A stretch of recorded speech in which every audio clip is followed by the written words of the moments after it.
전 세계 해군이 일제히 한국을 향해 경례하고 있습니다. 한국인 한 명이 해상구조 역사를 다시 썼습니다. 정말 감사합니다. 미 해군 제독의 이 폭탄 선언에 CNN, BBC가 속보를 타전했습니다. 그가 없었다면 3,200명은 지금쯤. BBC 앵커는 말을 잇지 못했습니다. 전 세계가 그의 행동을 불가능을 가능으로 만든 기적이라 명명했습니다. 더 놀라운 건 이 모든 걸 해낸 사람이 정작 자신의 이름조차 밝히지 않았다는 겁니다. 태평양 한가운데서 지옥의 72시간. 대체 무슨 일이 있었길래 전 세계가 한국에 경례를 보낼까요? 지금부터 그 충격적인 실화를 공개합니다. 저는 해양 전문지 기자로 30년째 바다를 취재하고 있는 사람입니다.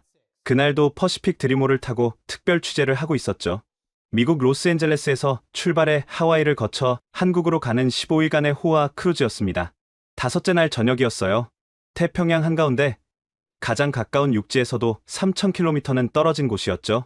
저녁 7시 그랜드홀에서는 선장 주최 만찬이 한창이었습니다. 오늘 저녁은 특별히 준비한 바닷가재 요리입니다. 여러분의 즐거운 항해를 위하여 선장의 건배사에 3,000여 명의 승객들이 환호했어요. 크리스털 샹들리에 아래에서 오케스트라가 연주하고 사람들은 춤을 추며 웃고 있었죠. 정말 천국 같은 순간이었습니다. 저는 상부갑판 라운지에서 다른 기자들과 담소를 나누고 있었어요. 창밖으로는 끝없는 태평양이 펼쳐져 있었고 노을이 물들어가는 수평선이 장관이었죠. 이런 배에서라면 영원히 살아도 좋겠어요. 옆자리에 일본 기자가 농담처럼 말했습니다. 저도 고개를 끄덕였어요. 길이 350m, 높이 20층 건물에 맞먹는 이 거대한 배는 그 자체로 하나의 도시였으니까요. 바로 그때였습니다. 쿠웅! 배 전체를 뒤흔드는 거대한 폭발음이 들렸어요. 라운지의 유리잔들이 일제히 떨어지며 산산조각이 났습니다. 불과 2초 후 모든 전등이 꺼졌어요. 정전이다. 무슨 일이야? 칠흑 같은 어둠 속에서 비명소리가 터져 나왔습니다. 비상등이 켜지길 기다렸지만 아무런 반응이 없었어요. 완전한 암흑이었죠. 더 끔찍한 건 그 다음이었습니다. 거대한 선체가 서서히 왼쪽으로 기울기 시작한 거예요. 처음엔 미세했지만 점점 각도가 커졌습니다. 배가 기울어지고 있어. 누군가의 외침에 라운지는 아수라장이 됐어요. 사람들이 출구를 찾아 뛰어다니다가 서로 부딪히고 넘어졌습니다. 어린아이들의 울음소리, 여자들의 비명, 남자들의 고함이 뒤섞였죠. 저는 기자 본능으로 침착함을 유지하려 했지만 쉽지 않았어요. 스마트폰 손전등을 켜고 주위를 살폈습니다. 엉망이 된 라운지를 빠져나가 복도로 나왔는데 거기도 마찬가지였어요. 승무원들조차 당황한 채 우왕좌왕하고 있었습니다. 무전기도 작동하지 않았고 선내 방송 시스템도 죽어 있었죠. 선장님은 어디 계세요? 한 승객이 승무원을 붙잡고 물었지만 대답은 돌아오지 않았습니다. 저는 수첩을 꺼내 상황을 기록하기 시작했어요. 기자로서의 사명감이었죠. 시간은 저녁 7시 23분. 정전 발생 5분 후였습니다. 복도를 따라 걷다가 비상구 쪽으로 향했어요. 밖으로 나가 상황을 파악해야겠다고 생각했죠. 그런데 비상구 근처에서 특이한 사람을 발견했습니다. 대부분의 사람들이 공포에 떨거나 소리를 지르고 있는데 그 사람만 조용히 서서 뭔가를 관찰하고 있었어요. 동양인 남성이었는데 키는 중간 정도의 평범한 티셔츠와 청바지 차림이었습니다. 그는 벽에 있는 전기 패널을 살펴보더니 주머니에서 작은 장비를 꺼냈어요. 어둠 속에서도 그 장비에 작은 LED 불빛이 보였습니다. 마치 이런 상황을 예상이라도 한 듯 침착하게 뭔가를 확인하고 있었죠. 뭐 하시는 거예요? 제가 다가가 물었지만 그는 대답 없이 계속 작업에 집중했습니다. 그때 갑자기 선내 방송에서 잡음이 들리더니 선장의 떨리는 목소리가 흘러나왔어요. 승객 여러분, 선장입니다. 현재 원인 불명의 동력 차단이 발생했습니다. 침착하게 대기해 주시기 바랍니다. 하지만 그 방송은 곧 다시 끊겼고 더 큰 폭발음이 배 아래쪽에서 들려왔습니다. 이번엔 배가 더 심하게 흔들렸어요. 저는 그 순간 깨달았습니다. 이건 단순한 정전이 아니라는 것을. 우리는 태평양 한가운데서 완전히 고립된 거였어요. 그리고 그 조용한 동양인 남성만이 뭔가 다른 행동을 하고 있었죠. 폭발음이 멈춘 후 비상구 근처에서 만난 그 조용한 동양인 남성은 여전히 전기 패널을 살피고 있었습니다. 하지만 곧 더 큰 공포가 시작되었어요. 배가 기울어지는 각도가 점점 심해지면서 복도의 물건들이 한쪽으로 쏠리기 시작했죠. 비상 발전기는 왜 안 켜지는 거야? 누군가 절규하듯 외쳤습니다. 맞아요. 이런 대형 크루즈선에는 3중, 4중의 안전장치가 있는데 모든 게 작동하지 않고 있었어요. 저는 상부 갑판으로 올라가려 계단을 찾았습니다. 어둠 속에서 많은 사람들이 같은 생각을 했는지 계단은 이미 아비규환이었어요. 서로 밀치고 당기며 올라가려는 사람들로 가득했죠. 질서를 지켜주세요. 천천히 올라가세요. 몇몇 승무원들이 외쳤지만 공포에 질린 사람들은 듣지 않았습니다. 저는 기자완장을 보여주며 간신히 위로 올라갔어요. 갑판에 도착하자 믿을 수 없는 광경이 펼쳐졌습니다. 평소 환하게 빛나던 크루즈선이 완전한 암흑에 잠겨 있었고 오직 승객들의 스마트폰 불빛만이 반딧불처럼 여기저기서 깜빡였죠. 더 충격적인 건 구명정이었습니다. 모든 시스템이 마비되어 구명정을 내릴 수가 없었어요. 수동으로라도 작동시키려는 승무원들이 있었지만 거대한 구명정은 꿈쩍도 하지 않았습니다. 통신은? 구조 신호는 보냈나요? 제가 한 승무원을 붙잡고 물었어요. 모든 통신 장비가 죽었습니다. 위성 통신도, 무선도, 아무것도 작동하지 않아요. 그의 목소리에는 절망이 묻어났습니다. 태평양 한가운데서 3,200명이 탄 거대한 크루즈선이 완전히 고립된 거였어요. 바로 그때 더 끔찍한 소식이 전해졌습니다. 물이야. 아래층에 물이 들어오고 있어. 한 승객이 헐레벌떡 뛰어와 소리쳤어요. 하부 갑판에서 올라온 사람이었는데 그의 바지는 무릎까지 젖어 있었습니다. 3층 선실에 물이 차오르고 있어요. 사람들이 갇혀 있다고요. 순간 갑판이 조용해졌습니다. 모두가 그 말의 의미를 이해한 거죠. 배에 구멍이 났고 침수가 시작됐다는 것을. 공포는 전염병처럼 빠르게 퍼졌습니다. 타이타닉이야. 우린 다 죽는 거야. 한 여성이 울부짖었고 그 말에 사람들은 더욱 공황 상태에 빠졌어요. 어떤 사람들은 구명조끼를 찾아 뛰어다녔고 어떤 이들은 작동하지 않는 구명정 앞에서 절망적으로 매달려 있었죠. 저는 취재 수첩에 빠르게 상황을 기록했습니다. 오후 8시 15분. 하부 갑판 침수 시작. 전력 및 통신 전면 마비. 구명정 시스템 작동 불능. 승객 공황 상태. 그때 제 옆을 스쳐 지나가는 사람이 있었어요. 아까 전기 패널을 살펴보던 그 동양인 남성이었습니다. 그는 여전히 침착한 표정으로 선박 구조를 살펴보고 있었죠. 다른 사람들과 달리 그는 뭔가 목적을 가지고 움직이는 것 같았어요. 갑판을 따라 걸으며 여러 지점을 확인하고 손에 든 장비로 뭔가를 측정하는 듯 했습니다. 저 사람 뭐 하는 거지? 제 옆에 있던 캐나다인 부부가 수군거렸어요. 이런 상황에서 혼자 뭘 하려는 걸까? 하지만 저는 왠지 그에게서 희망을 느꼈습니다. 모두가 공포에 떨고 있을 때 유일하게 이성적으로 행동하는 사람이었으니까요. 그때 갑자기 배가 크게 기울었습니다. 이번엔 오른쪽으로요. 좌우로 심하게 흔들리기 시작한 거였어요. 비명소리가 더 커졌고 몇몇 사람들은 난간을 붙잡고 간신히 버티고 있었습니다. 선장은 대체 뭘 하고 있는 거야? 누군가 분노에 찬 목소리로 외쳤지만 선장실에서는 아무런 응답이 없었어요. 어둠 속에서 3,200명의 목숨이 점점 더 위태로워지고 있었습니다. 그리고 저는 예감했죠. 이대로라면 정말로 모두가 죽을 수도 있다고. 그런데 바로 그때였습니다. 그 조용한 동양인 남성이 갑자기 방향을 바꿔 선장실 쪽으로 걸어가기 시작했어요. 그의 걸음걸이는 흔들리는 배 위에서도 놀라울 정도로 안정적이었습니다. 저는 직감적으로 그를 따라갔어요. 뭔가 중요한 일이 일어날 것 같았거든요. 선장실로 가는 통로는 승무원 전용 구역이었지만 이미 혼란 속에서 아무도 신경 쓰지 않았습니다. 그가 선장실 문 앞에 도착했을 때 안에서는 고함 소리가 들려왔어요. 왜 아무것도 작동하지 않는 거야? 예비 시스템은? 수동 조작은? 선장의 목소리였습니다. 완전히 당황한 상태였죠. 그 동양인 남성이 문을 두드렸습니다. 놀랍게도 그의 노크 소리는 차분하고 규칙적이었어요. 마치 암호 같았죠. 문이 열리자 선장과 항해사들의 당황한 얼굴이 보였습니다. 그들은 침입자를 보고 더욱 놀란 표정이었어요. 누구세요? 여긴 승객 출입 금지 구역입니다. 항해사 한 명이 막으려 했지만 그 남성은 조용히 말했습니다. 해상 비상 프로토콜 7단계가 필요합니다. 그 한마디에 선장실이 조용해졌어요. 모두가 그를 빤히 쳐다봤죠. 저도 깜짝 놀랐습니다. 해상 비상 프로토콜이라니, 그것도 7단계라니, 일반인이 알 수 있는 용어가 아니었거든요. 선장이 떨리는 목소리로 물었습니다.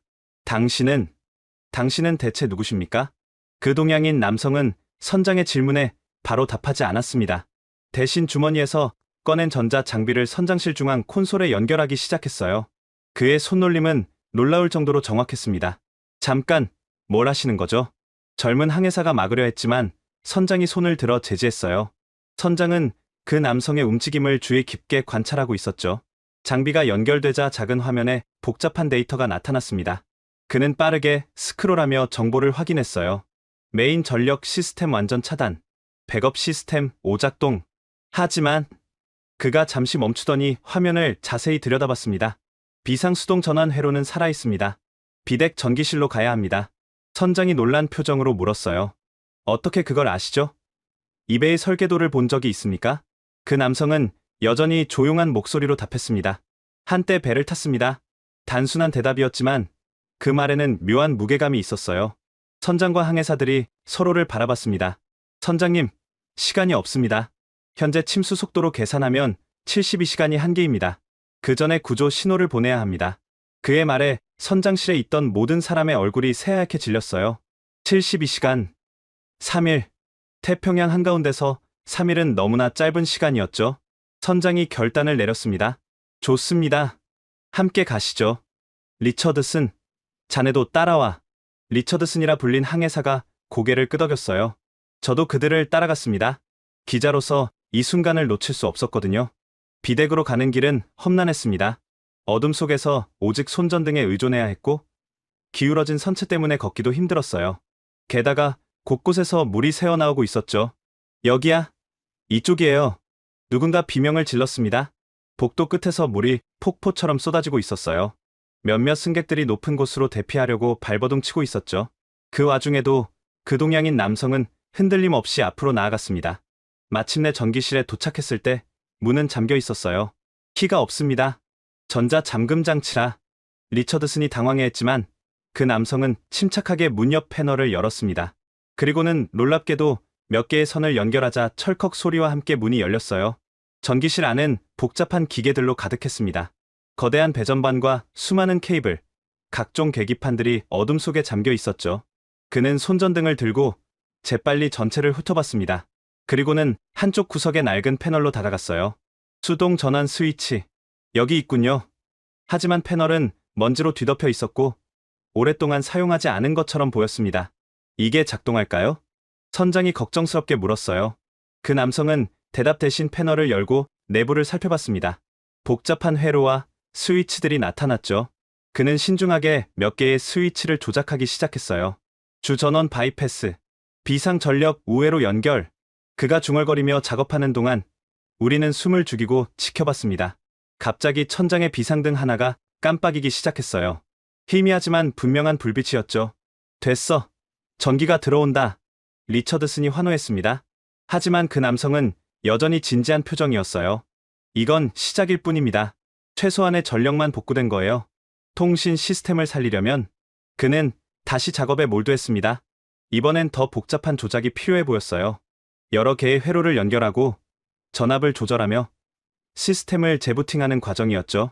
15분이 지났을까요? 마침내 전기실의 메인 콘솔에 불이 들어왔습니다. 각종 계기판이 하나둘 살아나기 시작했어요. 믿을 수 없군. 정말로 해냈어. 선장이 감탄했습니다. 이제 브리지로 가야 합니다. 통신 시스템을 확인해야 해요. 그 남성이 말했고 우리는 다시 선장실로 향했습니다. 복도를 지나가면서 보니 여기저기서 비상등이 켜지고 있었어요. 희미하지만 승객들에게는 희망의 빛이었죠. 사람들의 표정이 조금씩 밝아지는 게 보였습니다. 불이 켜졌어. 전기가 돌아왔어요. 환호성이 들려왔지만 여전히 배는 기울어져 있었고 침수는 계속되고 있었습니다. 선장실에 도착하자 그 남성은 곧바로 통신 콘솔로 갔어요. 복잡한 장비들을 하나하나 점검하기 시작했죠. 위성통신 안테나, 각도 조정 필요, 주파수 재설정. 그의 손가락이 키보드 위를 날아다녔습니다. 화면에는 복잡한 코드와 숫자들이 스쳐 지나갔어요. 그때 갑자기 스피커에서 지직거리는 소리가 났습니다. 그리고 청취 중. 여기는 미 해안경비대. 응답하라. 희미하지만 분명한 무선 신호였어요. 됐습니다. 통신이 연결됐어요. 항해사가 소리쳤습니다. 선장이 급히 마이크를 잡았어요. 메이데이, 메이데이. 여기는 퍼시픽 드림호. 위치는 북위. 그때 통신이 다시 불안정해지기 시작했습니다. 신호가 약해지면서 잡음이 심해졌죠. 안테나 시스템이 손상됐습니다. 직접 수리해야 해요. 그 동양인 남성이 단호하게 말했습니다. 밖은 위험합니다. 파도가. 다른 방법이 없습니다.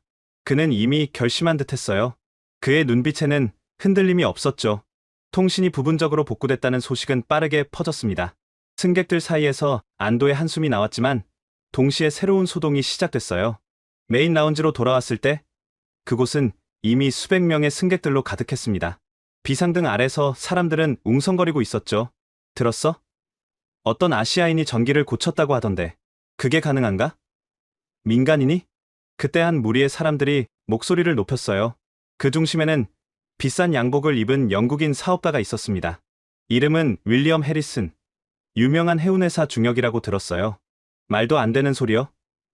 이베이 시스템은 최첨단 기술입니다. 동양인이 우리 기술을 안다고요?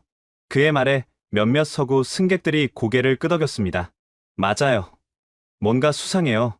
혹시 이 사고도 계획된 거 아닐까요? 저는 믿을 수 없었어요. 생명의 은인을 의심하다니요. 하지만 공포에 질린 사람들은 이성적으로 생각하지 못하고 있었죠. 그때 독일인 엔지니어가 나섰습니다. 프리드리 슈미트라는 사람이었는데 조선소에서 일한다고 했어요. 내가 직접 확인해봐야겠소. 전기 시스템을 아무나 만질 수 없어요. 잘못하면 더 큰 사고가 날 수 있습니다. 그는 몇몇 기술자들을 데리고 전기실로 향했어요. 저도 따라갔죠. 뭔가 불길한 예감이 들었거든요. 전기실에 도착했을 때 그 동양인 남성은 또 다른 패널 앞에서 작업 중이었습니다. 침수 펌프 시스템을 복구하려는 것 같았어요. 당장 손을 떼시오. 슈미트가 고함쳤습니다. 그 남성은 천천히 돌아봤어요. 여전히 침착한 표정이었죠. 침수 속도를 늦춰야 합니다. 펌프를 작동시키면 당신이 뭘 안다고 함부로 만지는 거요? 자격증이라도 있어? 슈미트가 다가가며 위협적으로 물었어요. 그 남성은 조용히 대답했습니다. 지금은 자격증보다 행동이 중요합니다. 거봐. 자격도 없는 자가 장난치고 있었군. 비켜요. 내가 확인하겠소. 슈미트는 그를 밀치고 패널을 살펴보기 시작했어요. 그런데 잠시 후 그의 얼굴이 당황한 표정으로 변했습니다. 이건 대체 어떻게, 뭐가 어떻소? 해리슨이 물었어요. 슈미트가 믿을 수 없다는 듯 고개를 저었습니다. 완벽해요. 아니, 교과서보다 더 정확합니다. 이런 배선은 군사 기밀 수준이에요. 주변이 조용해졌습니다. 의심하던 사람들이 서로를 바라봤죠. 하지만 해리슨은 여전히 의심을 거두지 않았어요. 그래서 더 수상하지 않소? 일반인이 군사 기술을 안다는 게? 그때 갑자기 큰 굉음과 함께 배가 또 한 번 크게 흔들렸습니다. 전등이 깜빡이더니 일부가 다시 꺼졌어요. 시댁 격벽이 무너지고 있어요. 누군가 뛰어와 소리쳤습니다. 그 동양인 남성이 즉시 반응했어요. 시댁 3번 구역을 즉시 봉쇄해야 합니다. 분 안에 못 막으면 당신이 뭘 안다고. 해리슨이 소리쳤지만 그 남성은 이미 뛰어가고 있었어요. 저와 몇몇 사람들이 따라갔습니다. 시댁으로 가는 계단은 이미 물이 차오르고 있었어요. 사람들이 비명을 지르며 위로 올라가려 했지만 그 남성은 반대로 아래로 내려갔습니다. 미쳤어. 거기 가면 죽어. 누군가 외쳤지만 그는 멈추지 않았어요. 격벽 근처에 도착했을 때 물은 이미 허리까지 차올랐습니다.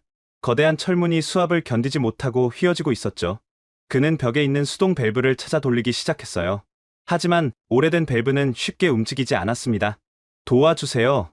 그가 처음으로 도움을 요청했어요. 저와 몇몇 승무원들이 달려가 함께 밸브를 돌렸습니다. 온 힘을 다해 돌리자 마침내 밸브가 움직이기 시작했어요. 철컥. 비상격벽이 내려와 물길을 막았습니다. 일단 침수는 저지됐지만 우리는 모두 흠뻑 젖은 채 헐떡이고 있었죠. 대단해요. 어떻게 이런 걸 아셨죠? 한 승무원이 물었어요. 그 남성은 대답 대신 이미 다음 행동을 준비하고 있었습니다. 디덱도 확인해야 합니다.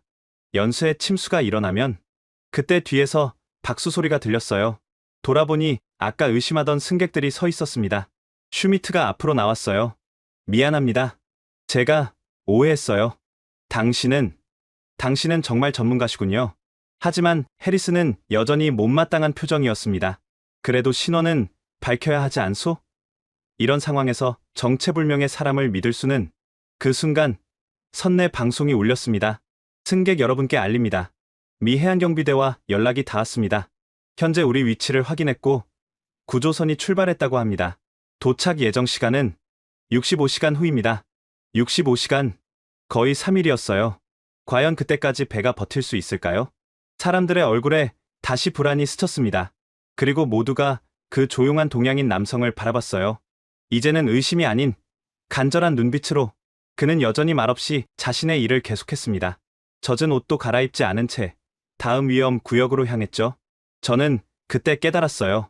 진정한 영웅은 자신을 증명하려 하지 않는다는 것을, 그저 묵묵히 해야 할 일을 할 뿐이라는 것을. 구조선 도착까지 65시간. 하지만 상황은 시간이 갈수록 악화되고 있었습니다. 침수는 계속됐고 배의 기울기는 점점 심해졌어요. 선장실에 주요 인물들이 모였습니다. 선장, 기관장, 그리고 그 동양인 남성. 저는 기자 자격으로 참석을 허락받았죠.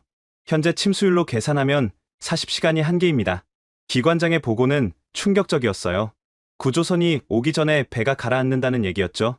뭔가 방법이 있을 겁니다. 배수 펌프는? 다른 격벽은? 선장이 다급하게 물었지만 기관장은 고개를 저었어요. 그때 그 동양인 남성이 조용히 입을 열었습니다. 한 가지 방법이 있습니다. 모두의 시선이 그에게 쏠렸어요. 전략적 구역 봉쇄입니다. 특정 구역을 의도적으로 침수시켜 균형을 맞추고 핵심 구역을 보호하는 겁니다. 뭐라고요? 일부러 물을 들인다고요? 기관장이 놀라서 물었어요. 그 남성은 테이블 위에 배의 도면을 펼쳤습니다. 언제 구했는지 모르겠지만 거기에는 이미 여러 계산과 표시가 되어 있었어요. 여기, 그리고 여기. 이덱 2번과 5번 구역을 침수시키면 무게 중심이 안정됩니다. 그러면 나머지 구역을 72시간 동안 보호할 수 있어요. 그는 복잡한 계산을 설명했습니다. 부력, 무게 중심, 구조 역학, 고도의 전문 지식이 필요한 내용이었죠. 이건 미친 짓이에요. 기관장이 반대했습니다. 그 구역에는 화물실과 기계실이 있습니다. 수억 달러의 손실이, 생명과 재산 중 무엇이 중요합니까? 그 남성의 조용한 반문에 모두가 침묵했어요. 선장이 깊은 한숨을 쉬며 말했습니다. 하지만 누가 그 위험한 작업을 합니까? 구역을 봉쇄하려면 직접 들어가서. 제가 하겠습니다. 그 남성의 대답은 단호했어요. 너무 위험합니다. 침수 구역에 갇히면 다른 방법이 있습니까? 또 다시 침묵이 흘렀습니다. 대안은 없었어요. 결국 선장이 결정을 내렸습니다. 좋습니다. 하지만 혼자서는 안 됩니다. 지원팀을 구성하겠습니다. 선장님, 저도 가겠습니다. 놀랍게도 아까 그를 의심했던 슈미트가 자원했어요. 저도요. 저도 돕겠습니다. 하나둘 자원자가 나타났습니다. 그 중에는 처음 그를 의심했던 사람들도 있었죠. 30분 후 7명의 팀이 구성됐습니다. 그들은 방수복을 입고 이덱으로 향했어요. 저도 따라가서 상황을 기록했습니다. 이덱으로 내려가는 길은 지옥 같았어요. 이미 발목까지 물이 차 있었고 천장에서는 계속 물이 떨어졌습니다. 비상등마저 대부분 꺼져서 손전등에 의존해야 했죠. 여기서부터 나눠서 작업합니다. 그 남성이 지시했어요. A팀은 2번 구역 격벽을 봉쇄하고 B팀은 5번 구역으로 15분 안에 완료해야 합니다. 15분이요? 너무 짧은 거 아닙니까? 수압이 인계점에 도달하기 전에 끝내야 합니다. 늦으면 모두가 위험해요. 팀원들이 흩어졌습니다. 저는 그 남성이 이끄는 A팀을 따라갔어요. 이번 구역에 도착했을 때 상황은 예상보다 심각했습니다. 거대한 균열에서 물이 폭포처럼 쏟아지고 있었어요. 저 균열을 막아야 해요. 슈미트가 소리쳤지만 물의 압력이 너무 강했습니다. 그 남성은 재빨리 주변을 살폈어요. 그리고는 근처에 있던 철판과 지지대를 가리켰습니다.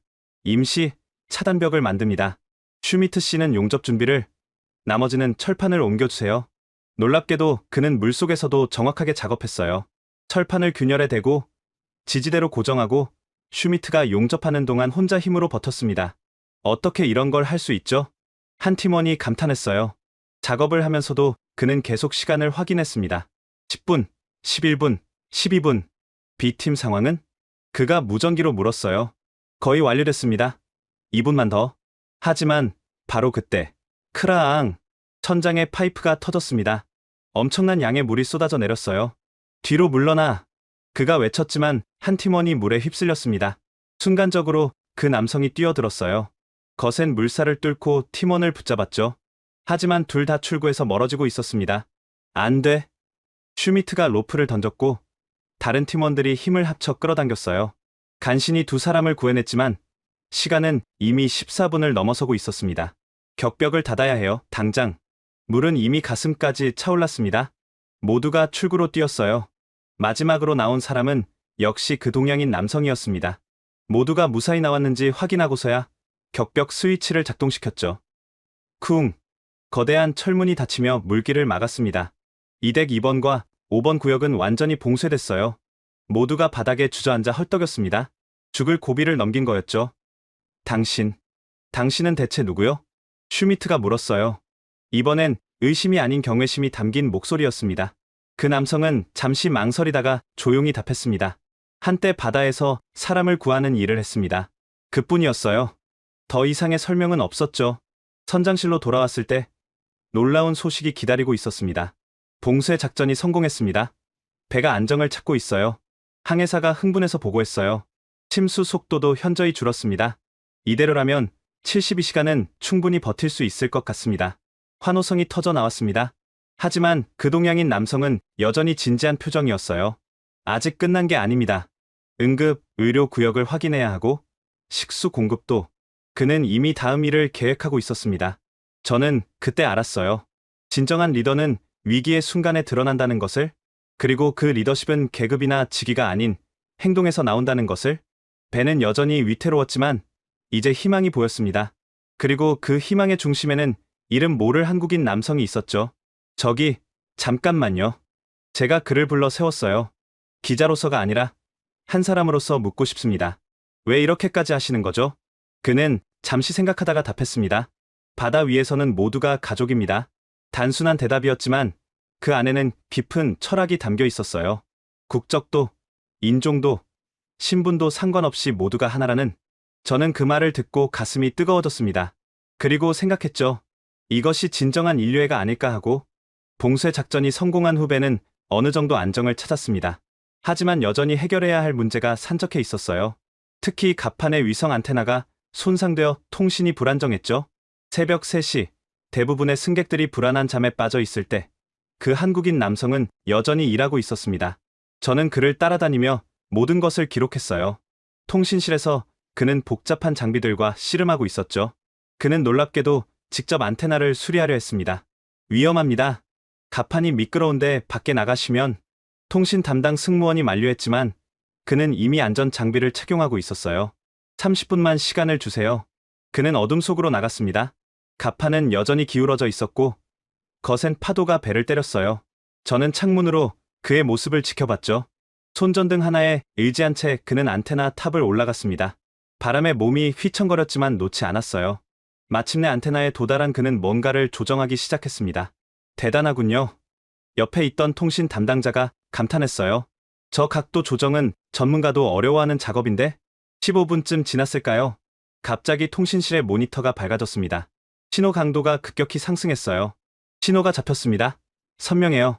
곧이어 여러 무선 채널에서 응답이 들려왔습니다. 퍼시픽 드리모. 여기는 일본 해상보안청입니다. 신호 수신했습니다. 한국 해경입니다. 위치 확인했습니다. 지원 준비 중입니다. 통신실에 환호성이 터졌어요. 이제 우리의 정확한 위치가 전 세계에 알려진 거였죠. 그 남성이 돌아왔을 때 그는 흠뻑 젖어 있었지만 표정은 담담했습니다. 이제 정기적으로 상황을 보고할 수 있을 겁니다. 다음은 의료구역이었습니다. 사고로 다친 사람들이 많았는데 의료진만으로는 역부족이었어요. 게다가 의료 장비 중 일부가 정전으로 작동하지 않았죠. 그는 의료 장비의 전원 시스템을 점검했습니다. 그리고는 또다시 놀라운 솜씨를 보였어요. 비상 전원을 의료 장비에 우선 공급하도록 재배선하겠습니다. 30분 후 중요한 의료 장비들이 다시 작동하기 시작했습니다. 의사들은 감격해했죠. 이제 제대로 된 치료를 할 수 있겠어요. 정말 감사합니다. 하지만 그는 감사 인사를 받는 대신 다음 문제로 넘어갔습니다. 식수 시스템을 확인해야 합니다. 3,200명이 3일을 버티려면 그의 계산은 정확했어요. 담수화 시스템이 일부 손상되어 식수 생산량이 줄어들었던 거죠. 그는 또다시 시스템을 수리하고 개선했습니다. 이런 식으로 그는 36시간 동안 거의 쉬지 않고 일했어요. 전기, 통신, 의료, 식수, 환기 시스템까지 배의 모든 핵심 시스템을 하나하나 점검하고 복구했죠. 그 사이 놀라운 변화가 일어났습니다.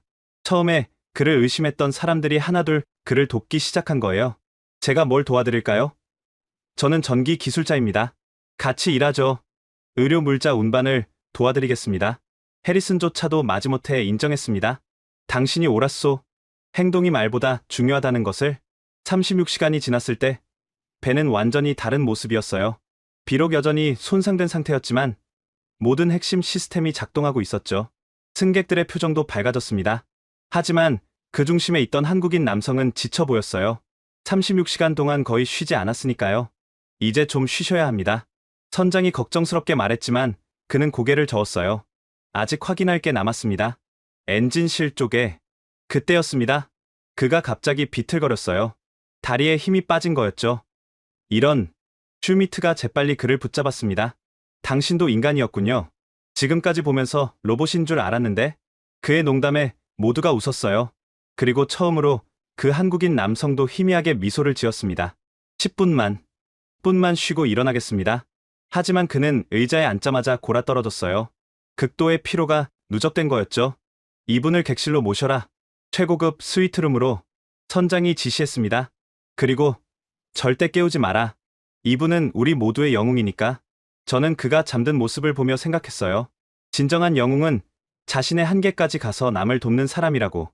그리고 그런 사람이 바로 여기 있다고. 6시간 후 그가 깨어났을 때 놀라운 소식이 있었습니다. 구조선들이 예상보다 빨리 접근하고 있습니다. 20시간 안에 도착할 것 같아요. 하지만 기쁨도 잠시 새로운 위기가 닥쳤습니다. 엔진실에서 연기가 나고 있습니다. 또다시 그가 나설 차례였어요. 하지만 이번엔 혼자가 아니었습니다. 수십 명의 자원자가 함께했죠. 그를 의심했던 사람들까지도. 저는 깨달았습니다. 한 사람의 헌신이 얼마나 많은 사람을 변화시킬 수 있는지를, 그리고 그것이 바로 리더십의 진정한 힘이라는 것을. 구조선 도착까지 20시간. 하지만 엔진실에서 나는 연기는 새로운 위협이었습니다.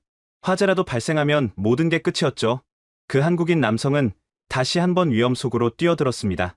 이번엔 많은 사람들이 함께했어요. 그동안 그의 헌신을 지켜본 승객들이 자발적으로 나선 거였죠. 엔진실로 가는 길은 열기로 가득했습니다. 연기 때문에 앞이 잘 보이지 않았어요. 전기압선으로 인한 과열입니다. 냉각 시스템이 작동하지 않아서. 그가 상황을 파악하며 설명했어요. 수동으로 냉각수를 공급해야 합니다. 하지만 매우 위험한 작업이에요. 그럼에도 아무도 물러서지 않았습니다. 모두가 한마음이 되어 있었죠. 작업이 한창일 때 갑자기 한 사람이 나타났습니다. 미 해군 복장을 한 노인이었어요. 그는 은퇴한 해군 대령이라고 자신을 소개했죠. 잠깐 당신. 그 노인이 한국인 남성을 뚫어지게 바라봤습니다. 혹시 강혜준 중령이 아니십니까? 순간 주변이 조용해졌어요. 그 한국인 남성이 처음으로 당황한 표정을 보였습니다. 저를 아시나요? 노인이 감격스러운 표정으로 다가왔어요. 어떻게 모르겠습니까? 5년 전 필리핀 해상 재난 때 당신이 보여준 그 놀라운 구조 작전을. 그는 흥분해서 말을 이었습니다. 태풍으로 전복된 여객선에서 300명을 구해낸 전설적인 작전이었죠. 저도 그때 미 해군 구조대로 참여했었습니다.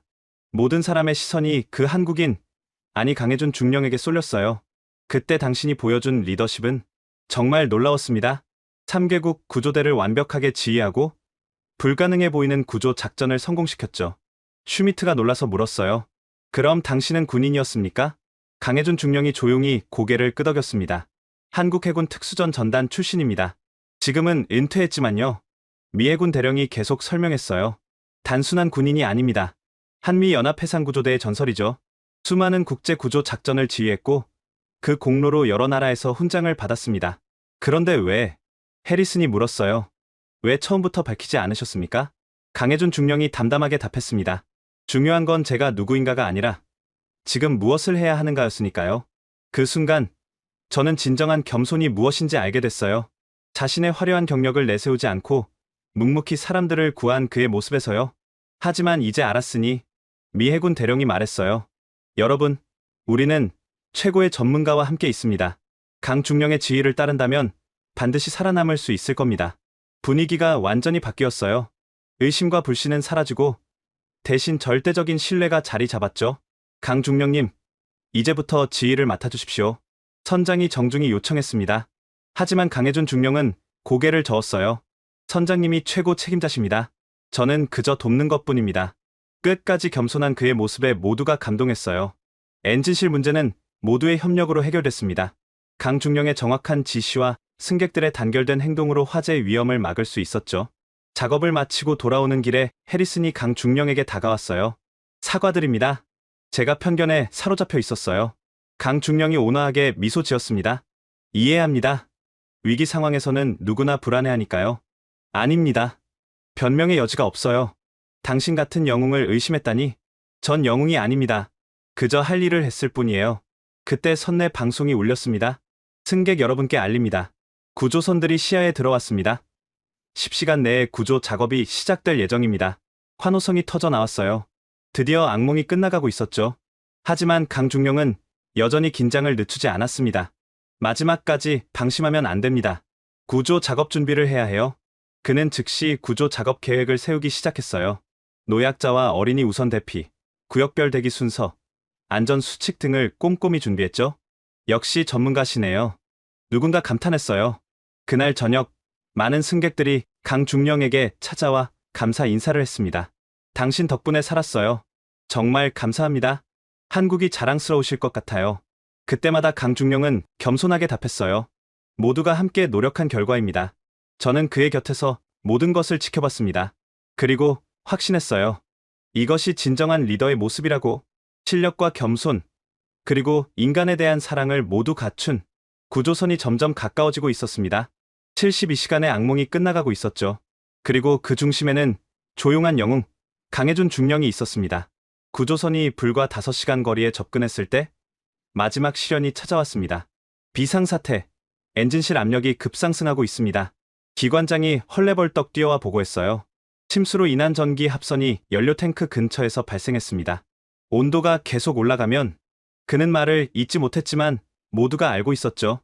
폭발이 일어나면 배 전체가 침몰할 거라는 것을. 선장실에 긴급 회의가 소집됐습니다. 강해준 중령도 물론 참석했죠. 연료를 긴급 배출해야 합니다. 기관장이 제안했지만 강중령이 고개를 저었어요. 시간이 부족합니다. 그리고 이 상태에서 연료를 배출하면 환경 재앙이 될 거예요. 그럼 어떻게? 직접 들어가서 냉각 작업을 해야 합니다. 모두가 숨을 멈췄어요. 엔진실은 이미 섭씨 60도를 넘었고 언제 폭발할지 모르는 시한폭탄 같은 곳이었죠. 너무 위험합니다. 누가 그런 자살 임무를. 선장이 말을 멈췄어요. 강중령이 이미 일어서고 있었거든요. 제가 가겠습니다. 안 됩니다. 당신까지 잃을 순 없어요. 하지만 강중령의 눈빛은 단호했습니다. 제가 가장 경험이 많습니다. 그리고 그는 잠시 멈췄다가 말을 이었어요. 선장님은 3200명을 끝까지 책임져야 합니다. 여기 있어야 해요. 무거운 침묵이 흘렀습니다. 모두가 그의 말이 옳다는 걸 알았지만 받아들이기 힘들었죠. 저도 가겠습니다. 슈미트가 나섰어요. 혼자서는 무리입니다. 기계 전문가가 필요할 거예요. 저도요. 저도 돕겠습니다. 순식간에 자원자들이 나타났습니다. 처음에 강중령을 의심했던 사람들까지도요. 강중령이 그들을 바라보며 말했습니다. 고맙습니다. 하지만 최소 인원만 가야 해요. 슈미트 씨와 김 기관사, 그리고 저 3명이면 충분합니다. 김 기관사는 한국인 승무원이었어요. 엔진실 구조를 가장 잘 아는 사람이었죠. 15분 후 그들은 특수 방열복을 입고 엔진실로 향했습니다. 저는 통신 장비를 들고 따라갔어요. 밖에서나마 상황을 중계해야 했거든요. 엔진실 입구에 도착했을 때 열기가 파도처럼 밀려왔습니다. 철문이 뜨거워서 맨손으로는 만질 수도 없었어요. 통신 상태 확인. 들리십니까? 선명하게 들립니다. 강중령의 목소리가 무전기에서 들려왔어요. 그들이 엔진실로 들어간 후 저는 숨을 죽이고 기다렸습니다. 1분, 2분. 시간이 영원처럼 느껴졌어요. 압력 밸브 위치 확인. 동쪽, 벽면 상단. 확인했습니다. 하지만 접근로가 막혀 있어요. 무전으로 들려오는 대화가 긴박했습니다. 우회로로 가야겠습니다. 시간이. 쿵. 갑자기 큰 폭발음이 들렸어요. 무전기에서 잡음만 들렸습니다. 강중령님, 응답하세요. 선장실에서도 다급한 목소리가 들려왔어요. 무슨 일입니까? 상황 보고해주세요. 끔찍한 몇 초가 지난 후 다시 무전이 연결됐습니다. 무사합니다. 소형 폭발이 있었지만 계속 진행하겠습니다. 안도의 한숨이 나왔지만 상황은 더 위급해졌어요. 온도가 너무 높습니다. 방열복이 견디기 힘들어요. 슈미트의 목소리였습니다. 조금만 더 버티세요. 냉각 밸브까지 10m입니다. 5분이 더 지났을 때 드디어 희소식이 들려왔어요. 밸브 도달, 냉각수 주입 시작합니다. 하지만 기쁨도 잠시 새로운 문제가 발생했습니다. 밸브가 녹아서 고착됐습니다. 수동으로 열수가. 제가 하겠습니다. 강중령의 단호한 목소리가 들렸어요. 중령님, 그러면 냉각수에 직접. 다른 방법이 없습니다. 무전기 너머로 금속 부딪히는 소리가 들렸습니다. 강중령이 도구로 밸브를 강제로 열고 있는 거였죠. 쏴! 냉각수가 쏟아지는 소리가 들렸습니다. 동시에 비명 소리도 들려왔어요. 으악! 중령님! 혼란스러운 소리들이 뒤섞였습니다. 제 심장이 멎는 것 같았어요. 탈출합니다. 김 기관사, 중령님을 부축해. 그들이 나온 것은 10분 후였습니다. 강중령은 의식을 잃은 상태였어요. 방열복 일부가 찢어져 있었고 화상을 입은 게 보였습니다. 의무실로. 빨리. 사람들이 그를 들것에 실어 뛰어갔어요. 저도 따라가면서 계속 기록했습니다. 의무실에서 의사가 응급처치를 하는 동안 좋은 소식이 전해졌어요. 엔진실 온도가 떨어지고 있습니다. 폭발 위험이 해제됐어요. 강중령의 희생으로 마지막 위기를 넘긴 거였죠. 1시간 후, 강중령이 의식을 회복했습니다. 화상은 심하지 않았지만 극도로 지쳐 있었어요. 배는 안전합니까? 깨어나자마자 한천말이었습니다. 자신보다 배와 사람들을 먼저 걱정한 거예요. 덕분에 모두 안전합니다. 선장이 눈물을 글썽이며 말했어요. 병실 밖에는 수많은 사람들이 모여 있었습니다. 모두가 그의 안부를 걱정하고 있었죠. 강중령님이 우리를 구했어요. 진정한 영웅이에요. 한국인이 우리 모두를 살렸습니다. 저는 그때 깨달았어요. 국적과 인종을 뛰어넘는 진정한 영웅주의가 무엇인지를, 그리고 한 사람의 희생정신이 얼마나 많은 사람을 감동시킬 수 있는지를. 구조선이 도착하기 1시간 전, 기적 같은 일이 일어났습니다. 모든 승객이 자발적으로 갑판에 모여 한국 국가를 불렀어요. 서투른 발음이었지만 그 마음만은 진심이었죠. 강중령에 대한 감사와 존경의 표시였습니다.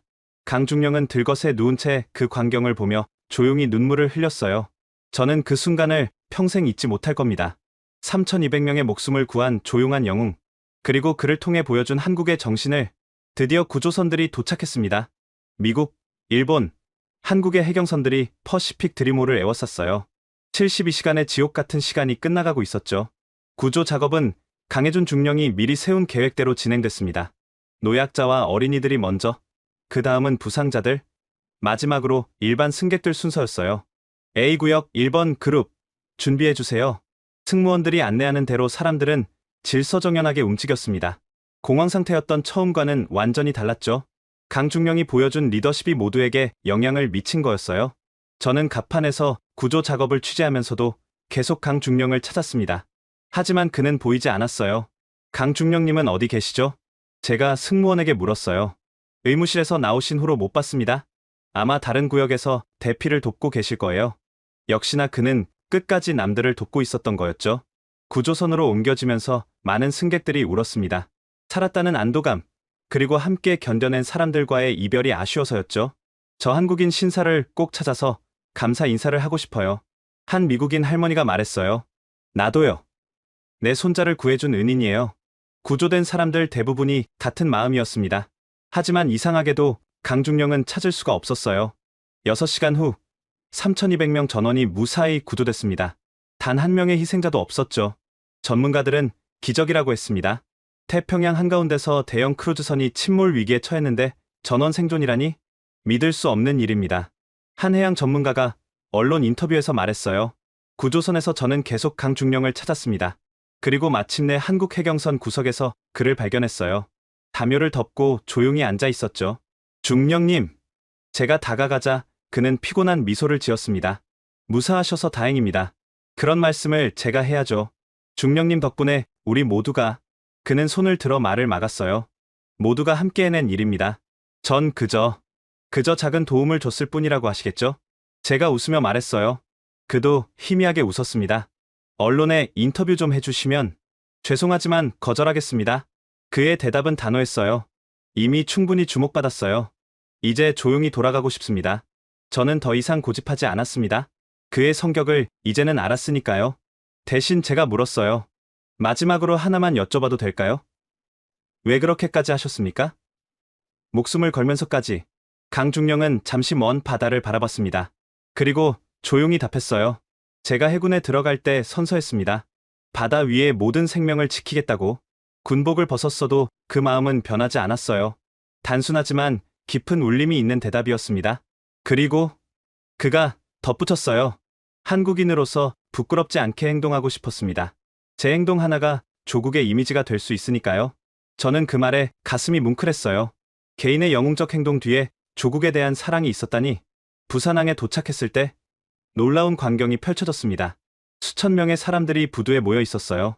생존자들의 가족은 물론 이 사건을 뉴스로 접한 시민들까지. 영웅, 영웅, 강해준 중령님, 대한민국 만세. 사람들이 열렬히 환호했습니다. 특히 외국인 생존자들이 더 열정적이었어요. 코리안 히어로, 갓 블레스 코리아라고 영어로 외쳤습니다. 하지만 정작 강중령은 이미 조용히 다른 출구로 빠져나가고 있었어요. 저는 그의 뒷모습을 마지막으로 봤습니다. 영웅의 환대를 뒤로하고 조용히 사라지는 진정한 영웅의 모습을. 며칠 후 저는 놀라운 소식을 들었습니다. 구조된 승객들이 자발적으로 모금을 시작했다는 거예요. 강중령에게 감사를 표하기 위해서였죠. 그분은 아무 데가 없이 우리를 구했어요. 우리도 뭔가 보답해야 합니다. 해리슨이 주도했고 순식간에 거액이 모였습니다. 하지만 강중령은 정중히 거절했다고 해요. 대신 그 돈을 해상 안전 장비 개선에 써달라고 했다더군요. 그리고 한 가지 더 놀라운 사실을 알게 됐습니다. 강중령이 그 크루즈를 탄 이유가 아내와의 결혼 30주년 기념 여행이었다는 거예요. 편안한 휴가 대신 72시간 동안 죽을 고비를 넘기며 3,200명을 구한 거였죠. 그런데도 단 한 번도 불평하지 않았다니. 저는 이 모든 이야기를 기사로 쓰려 했지만 강중령의 부탁을 생각하고 포기했습니다. 대신 제 마음속에 깊이 새겨뒀죠. 진정한 영웅은 조용하다는 것을, 그리고 그런 영웅이 바로 우리 곁에 있다는 것을. 사건이 일어난 지 한 달 후 저는 한국을 방문했습니다. 표면적으로는 후속 취재였지만 사실 강해준 중령이 보여준 정신을 더 깊이 이해하고 싶었어요. 부산에 도착한 첫날, 저는 해양박물관을 찾았습니다. 그곳에 한국 해군의 역사가 전시되어 있다고 들었거든요. 박물관 3층 한쪽에 작은 전시 공간이 있었어요.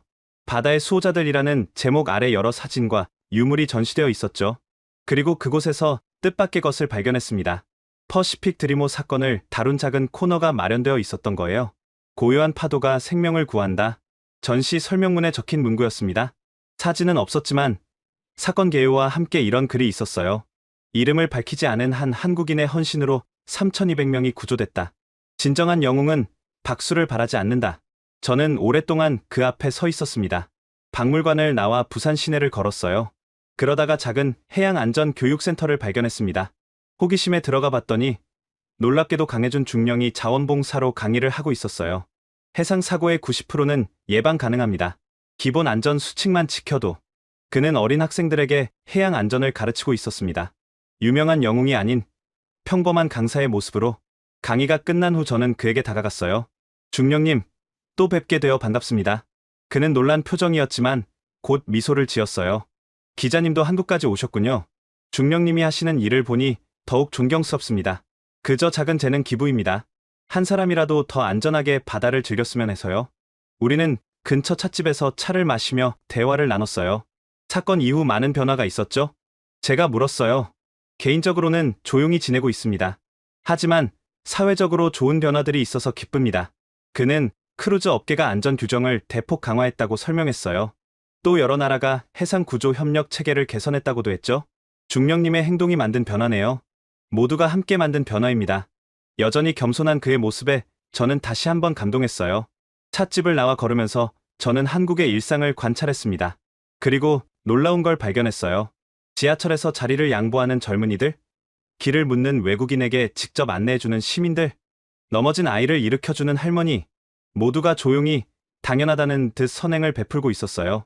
마치 강해준 중령의 정신이 이 나라 전체에 흐르는 것 같았죠. 서울로 올라가는 기차 안에서 저는 곰곰이 생각했습니다. 진정한 강함이란 무엇일까? 소리 높여 자랑하는 것이 아니라 조용히 행동하는 것, 인정받기를 바라는 것이 아니라 당연한 일을 하는 것, 자신을 드러내는 것이 아니라 남을 돕는 것. 그것이 제가 한국에서 배운 진정한 강함이었습니다. 미국으로 돌아가는 비행기 안에서 저는 긴 기사를 썼어요. 강해준 중령의 이름은 언급하지 않았지만 그가 보여준 정신과 한국이라는 나라의 조용한 힘에 대해 썼죠. 기사는 큰 반향을 일으켰습니다. 많은 독자들이 감동했고 한국에 대한 관심도 높아졌어요. 조용한 영웅의 나라, 한국. 제 기사의 제목이었습니다. 그 후로도 저는 강중령이 보여준 정신을 잊지 않고 있습니다. 그리고 저도 제 일상에서 조용한 영웅이 되려고 노력하고 있어요. 지금까지 태평양 한가운데서 3,200명을 구한 조용한 영웅의 이야기 어떠셨나요? 강해준 중령은 자신의 안락한 휴가를 포기하고 72시간 동안 죽음의 위기에 맞섰습니다. 단지 바다 위에서는 모두가 가족이라는 신념 하나로 말이죠. 더 놀라운 건 그가 끝까지 자신을 드러내지 않았다는 겁니다. 진정한 영웅은 박수를 바라지 않는다는 것을 몸소 보여준 거예요. 여러분도 일상에서 조용한 영웅을 만난 적이 있으신가요? 아니면 여러분 자신이 누군가에게 조용한 영웅이 되어준 경험이 있나요? 우리 모두의 마음속에는 영웅이 잠들어 있습니다. 중요한 건 그 영웅을 깨울 용기와 실천이죠. 오늘 이 이야기가 여러분에게 작은 울림이 되었길 바랍니다. 그리고 우리 모두가 일상 속에서 조용한 영웅이 되어보면 어떨까요? 만약 이 이야기가 감동적이었다면 주변 분들과 공유해주세요. 세상에는 알려지지 않은 수많은 영웅들이 있고 그들의 이야기가 더 많은 영웅을 만들어낼 테니까요. 조용하지만 위대한 한국인들의 이야기는 계속됩니다. 지금까지 원더풀 해외사연이었습니다. 감사합니다.